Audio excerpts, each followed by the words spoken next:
So ayan, saksak natin. Ayan. Then meron siyang standby. Pindutin natin yung standby. Then ilaw yung backlight. Bumukas yung backlight. Ayun, lumabas na po yung kanyang logo ng Devant. Ayun, oh. Then antayin natin yung smart logo niya. Lumabas na rin yung kanyang smart logo. Ayan. So goes na po yung unit natin, no? Okay na siya. So naka AV input po yung unit natin.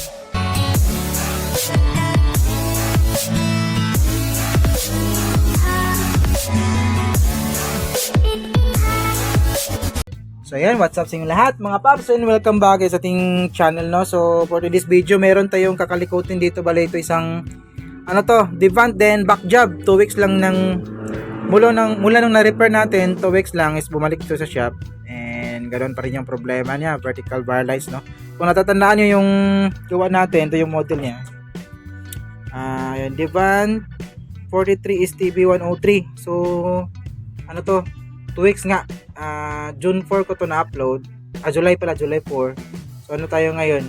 23. So hindi pa natin to nagawa. Last week to yung nahati dito, binalik dito. Then ngayon lang natin nagawa ulit, no. Gagawin natin ulit. Baka sana magawa natin to. So ito yung problema niya. Saksak ko lang.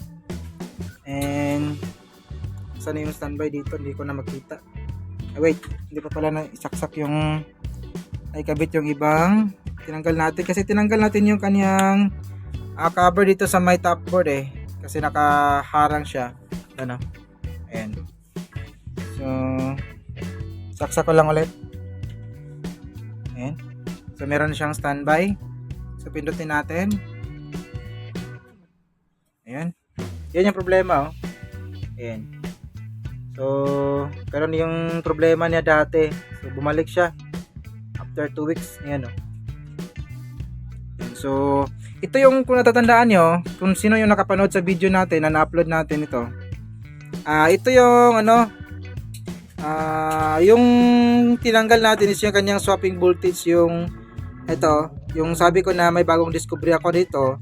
Kasi yung swapping voltage niya LC1 LC2 ang nakalagay is ayan, BDD1, BDD2. So itong linya na to, itong maliit na yan, ito lang yung pinutol natin or dinisable ang tawag doon. Ni-remove natin yung kanyang connecting resistor para maging open yung linya dito na papasok sa may left side natin. So nag-normal siya. So binalik natin yung the rest na mga clock, yung clock 1 hanggang clock 6 at iba pang ito tulad ng BSS. So try natin na yun na tanggalin yung ribbon dito kung makuha pa ba natin yung buong side dito, kung normal pa ba yung kabilang side. Baka kung nasira na rin yung kabilang side nito is medyo tagilid na po yung repair natin, no. Ayan. So bunutin ko lang, tapos tatanggalin natin yung side dito kung magno-normal ba yung kabilang side. Ayan. So nakahang siya. Ayan. Saksak natin ulit. Then ayun, may sugat po tayo. Natin. Ayan. So kita nyo, mayroon tayong kabilang side na buo pa naman. So hindi pala siya nasira. So posible nito, ayan, labas yung kanyang smart. Posible nito yung ibang linya naman.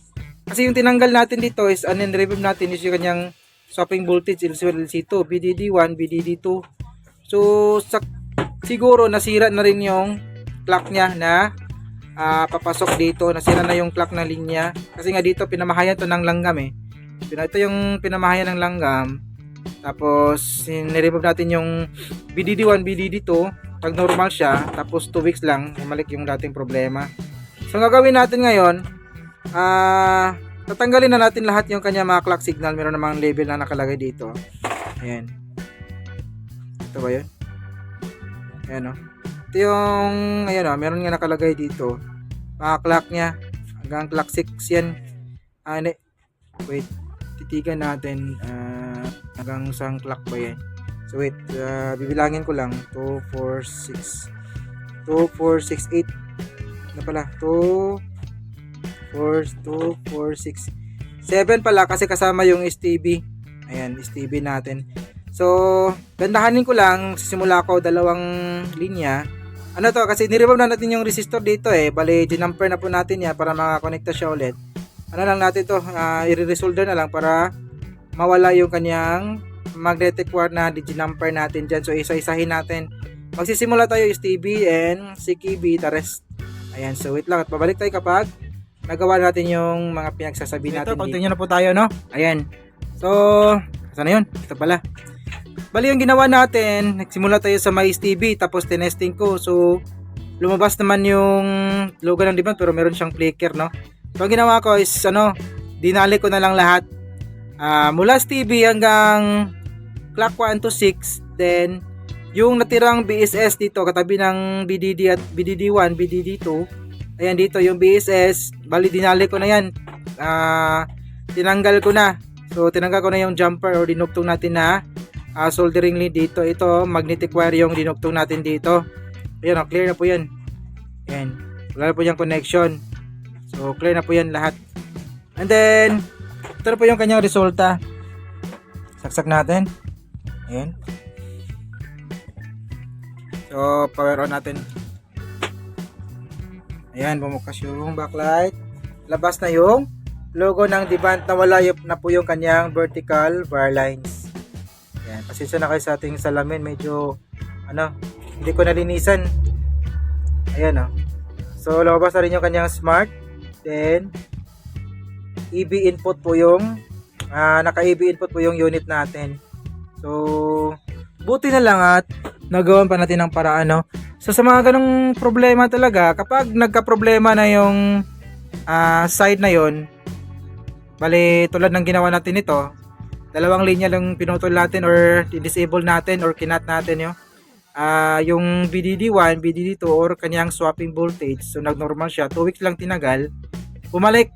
So, dapat talaga, kasi parang experiment natin to So, dapat talaga pag mga ganitong trouble, kapag nagkaroon na ng problema, it's either clock or swapping voltage niya, dapat talaga cut mo na lahat. Cut mo na lahat yung linya na papasok sa it's either right or left. Kasi yung mga linya na yan, clock 1 hanggang 6 is TB, BSS at saka swapping voltage or BDD1, BDD2, magkakatabi kasi yung linya na yan So, nasira yung swapping niya, kalaunan yan, masisira din yung kanyang clock signal. Kasi makakatabi nga yung linya na yon. So, dapat talaga kapag may side na nakakaroon ng problema, kailangan mo na siyang putulin lahat or cancel na lahat yung mga clock signal or swapping voltage na papasok sa may side na may problema. Ayan, so ito kasi nakita ko dito nakakaroon na ng problema yung kanyang cope.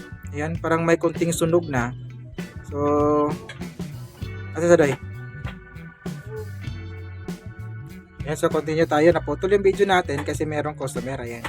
So, ito, siguro yung dahilan kung bakit nakakaroon na yan, parang kita nyo ba yan, may problema na yung linya dito.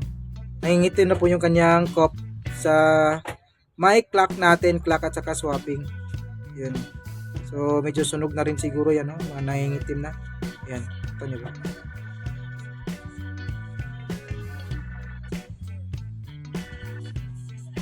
Ayan. So, sana tatagal to. Yung repair natin. Wala na pong babayaran yung mayari nito kasi back job to siya. Mga 2 weeks lang to ginamit yan. Bumalik yung kanyang problema. So, yung dahilan talaga kung bakit nakakanon yung unit natin, siguro hindi pa to masisira kung hindi lang pinamahayan ng langgam Ayan, Kasi dito na side na to, puno po ng langgam yan. Dito. So, kung may corrosion yan, or ito, yung dahilan siguro niyan, is yung mga langgam. Ayan. Buti na lang sa kabila, normal pa. Ayan. So, ito, nagawa pa natin ng paraan, and, bago natin to paalam sa mayari, nirara natin ng mga ilang, mga kalahating, siguro, mga 4 na oras bago natin, ipaalam sa mayari na nag-normal ulit yung kanyang TV. So, sa mga ganitong repair, meron pa rin tong 3 months warranty. So, ayun. Sana hindi na, sana lalampas ito ng warranty, So, hanggang dito na yung video natin mga paps. Maraming salamat sa mga nanood, May God be with us always. And this is your service, Ryan Crositec. See you on our next video. Peace out.